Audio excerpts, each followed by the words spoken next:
कल राइजिंग भारत के इवेंट पे प्रधानमंत्री नरेंद्र मोदी से जब वक्फ के बारे में पूछा गया तो उन्होंने कहा कि कहीं ना कहीं जो पसमानदा मुसलमान थे उनके लिए जो अमेंडमेंट्स है काफ़ी ज़्यादा ज़रूरी थी। साथ ही साथ लैंड माफिया पे भी उन्होंने बात की कि किस तरीके से वक्फ ज़मीनों के नाम पे लैंड माफिया जो है एक बहुत ही बड़ा पोर्शन जो है लैंड का ग्रैब करता था।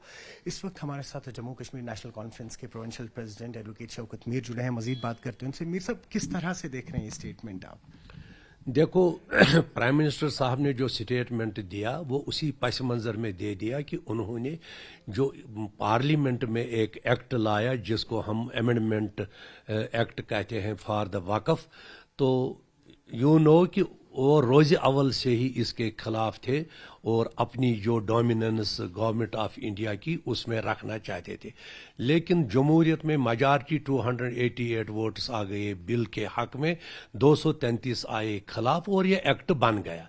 लेकिन जहां तक हमारी ज़ाती राय का ताल्लुक है, यह मुकम्मल एक एग्रेशन है मुस्लिम कम्युनिटी पर।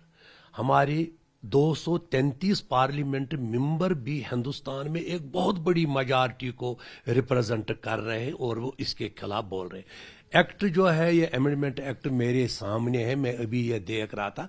इसमें लिखा है कि हम एक बहुत बड़ा एक बोर्ड बनाएंगे जिसमें पार्लियामेंट मेंबर होंगे, सुप्रीम कोर्ट जज, हाई कोर्ट जज होंगे, एमिनेंट लॉयर्स होंगे और बाद में by notification they will frame rules.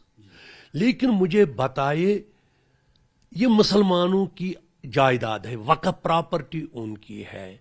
Article 25-26 कहता है every person is free to profess and propagate his religious rights.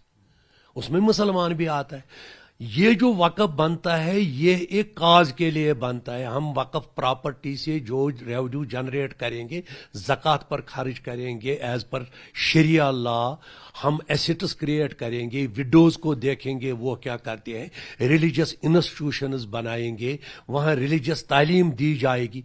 अब एक मादी इसमें यह भी कहा है कि अगर कोई प्रॉपर्टी हमें लगे या आर्कोलॉजिकल मोनूमेंट्स की प्रॉपर्टी है तो एक जो बोर्ड है ट्रिब्यूनल, वो इसमें फासला दे सकते हैं। इंटेंशन गवर्नमेंट की देखो क्या है।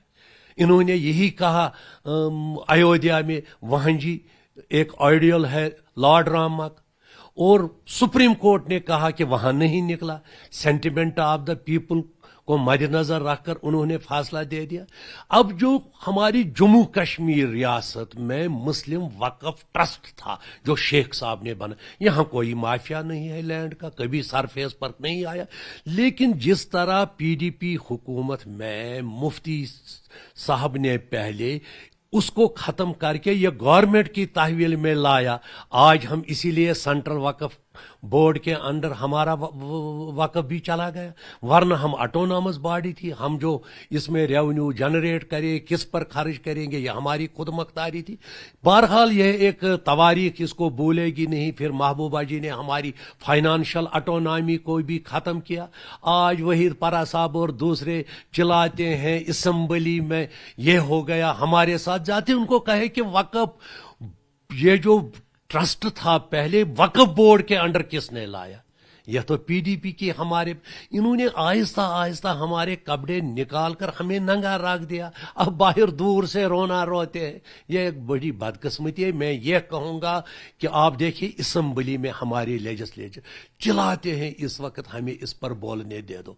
चलो वहाँ एक टेक्निकल प्रॉब्लम स्पीकर साहब की होगी, क्योंकि मैंने जो सुना तमिलनाडु में जब रेजोल्यूशन पास हो गया उस वक्त ये एक्ट नहीं बना था। So they were within their parameters एक इन्फ्लुएंस करना। यहाँ जैसे मीर वाइज साहब ने एक मुस्लिम एक उलमाज की जमात ले ली, वहाँ जेपीसी से मिले, ये एक प्रेशर टैक्टिक है। We are not with. अगर रियासती असेंबली ने इससे पहले वो रेजोल्यूशन किया होता तो उसकी بات بنتی تھی، لیکن جب یہ ایکٹ بن گیا ہمارے ریزولوشن سے وہ ایکٹ نالیفائی نہیں ہو جائے گا.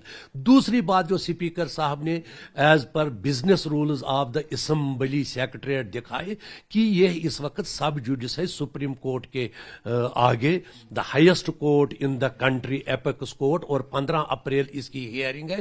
جب یہ سب جوڈس ہے تو اس پر بحث نہیں ہو سکتی ہے، پھر بھی وہ کیا ویو لیں گے، کیسے اس پر بحث ہوگی. لیکن جو نیشنل کانفرنس نے ووسیفرسلی اپنی ریزنمنٹ دکھائی اگینسٹ دس وقف ایکٹ، وہ بالکل عیان ہے. نیوز 18 کے لیے آفاق شاہ کے ساتھ سری نگر سے میں سروش کفیل.